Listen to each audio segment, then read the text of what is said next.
ഈ അടുത്ത കാലത്ത് ഉള്ള മോഹൻലാൽ സിനിമകളുടെ ഒരു തെരഞ്ഞെടുപ്പ് എവിടെയെങ്കിലും ഒരു പിഴവ് സംഭവിച്ചിട്ടുണ്ടോ? എന്താണ് അങ്ങനെയൊക്കെ ചോദിക്കുന്നത്? എന്നെ കണ്ടിട്ട് തോന്നല്ലേ? ഞാൻ ചോദിച്ചെന്നേ ഉള്ളൂ. നീ പറഞ്ഞു വരുന്ന റൂട്ടൊക്കെ എനിക്ക് മനസ്സിലാവുന്നുണ്ട്. ആ മോശമായി പോകാൻ ഒരുപാട് കാര്യങ്ങളുണ്ടാവും.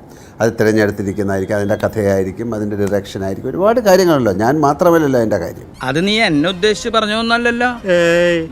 നിന്നടാ ഞാനോ എന്താ ഈ പറയണേ? പിന്നെ ഓരോ സിനിമ എടുക്കേണ്ട രീതികളുണ്ട്.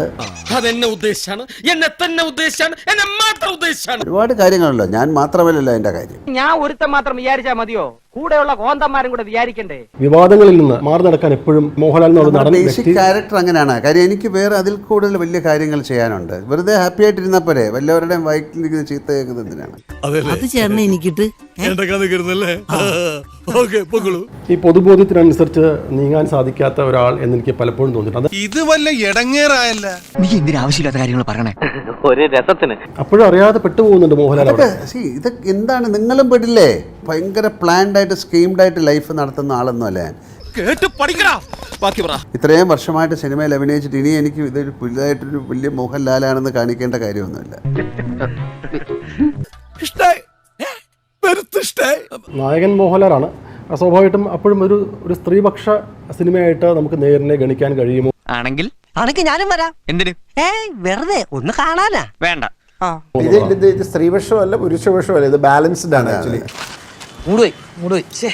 പൊളിറ്റിക്കൽ കറക്റ്റ്നെസിന്റെ ഒരു കാലം കൂടിയാണല്ലോ. അപ്പോൾ അവിടെ അതൊരു ആക്ടർ എന്ന നിലയ്ക്ക് എഴുതിച്ച സ്ക്രിപ്റ്റിൽ ചിലപ്പോൾ ഒരു വരി ഉണ്ടാവും. ഇന്നത്തെ കാലത്തിന് പശ്ചാത്തലം തോന്നിക്കാൻ പറ്റുന്ന ഒരു വരി ഉണ്ടാവാം. നീ എന്താണ് ഉദ്ദേശിക്കുന്നത് വത്സ? ഏത് സിനിമയെ കുറിച്ചാണ് പറഞ്ഞത് എന്താണെന്നും എനിക്ക് മനസ്സിലായി. ഈ സ്റ്റെപ്പിനിയുടെ പണി എനിക്ക് അത്ര അറിയത്തില്ല. എനിക്ക് സ്റ്റെപ്പിനിയുടെ പണി മാത്രമേ അറിയൂ. സാറ് തനിക്ക് ചീപ്പാണോ? ഡിക്കി പൊക്കൂ. സംസാരിക്കരുത്. ബാക്കും എടുത്തു. എന്താ സാർ? ബാക്കും എടുത്തു. ലക്കില്ല. ഇനി ഫ്രണ്ട് നോക്കാം. അതിനേക്കാളും ഭയങ്കര ഇതായിട്ടുള്ള വേറെ സിനിമകൾ ഇവിടെ ഓടിയിട്ടുണ്ട്. അങ്ങനെ വരാൻ വഴിയില്ലല്ലോ. അപ്പൊ അതിന് അന്നത് കുഴപ്പമില്ലായിരുന്നു, ഇന്നത് കുഴപ്പമാണ്. അപ്പൊ ഇതിന്റെയൊക്കെ പിന്നിൽ പല കളികളുണ്ട്. ഇതിലെന്തോ ചതിയുണ്ട് മുതലാളി.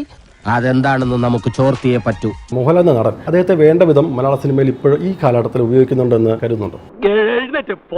ഈ വേണ്ട വിധം എന്ന് പറയുന്നത് എന്താണെന്ന് വേണ്ടതെന്ന് പറഞ്ഞാൽ മാക്സിമം ഔട്ട്പുട്ട് അങ്ങനെ പറയാൻ പറ്റില്ല. ഇതൊക്കെ അന്വേഷിക്കാൻ നിങ്ങളാരാ? മോഹൻലാൽ എന്ന നടൻ സോഷ്യൽ മീഡിയ അത് ഒരുപാട് പഴികേട്ട സാഹചര്യം. അതൊന്നും എനിക്ക് അതിൽ ഒരു പരാതിയില്ല. എന്നെ ഒരാൾ തെറി പറയുന്നതിലൊന്നും എനിക്ക് കാര്യമില്ല. കാര്യം ഞാൻ കഴിഞ്ഞ 46 വർഷമായിട്ട് എന്തൊക്കെ മലയാള സിനിമയ്ക്ക് ചെയ്തു എന്നുള്ളതും കൂടെ അതിന്റെ പുറകിലുണ്ടല്ലോ. ഒരു സിനിമ കൊണ്ടല്ലല്ലോ ഒരാളെ ജഡ്ജ് ചെയ്യേണ്ടത്. ഇപ്പൊ പ്രസിഡന്റ് തീർന്നല്ലോ. തീർന്നു എന്നാ സംവിധായകൻ രഞ്ജിത്തിന്റെ ഒരു കമന്റ് കേട്ടു. തൂവാനത്തുമ്പിയുള്ള മോഹൻലാലിന്റെ തൃശ്ശൂർ ഭാഷയിലുള്ള ഡയലോഗ് ഡെലിവറി അത് വാസ്തവത്തിൽ ഒറിജിനൽ തൃശ്ശൂർ സ്ലാങ് അല്ല, അത് ഇമിറ്റേറ്റ് ചെയ്യായിരുന്നു. ലാലിന്റെ നമുക്കൊക്കെ ഇഷ്ടപ്പെട്ട തൂവാനത്തുമ്പിയുള്ള തൃശ്ശൂർ ഭാഷ വളരെ ബോറാണ്. ഞാൻ തൃശ്ശൂരുകാരനല്ലല്ലോ, ഇതൊരു മേക്ക് ബിലീഫ് അല്ലേ. അത് ശരിയാണല്ലോ. അപ്പൊ അതുകൊണ്ട് അതും ഇതുമായിട്ട് ഇപ്പൊ പെട്ടെന്ന് പറയാനുള്ള കാര്യം എന്താണ്? ഒരു രസം. എന്ത് രസം? ഇതിനാണ് ഈ കുത്തിക്കഴപ്പെന്ന് പറയണത്.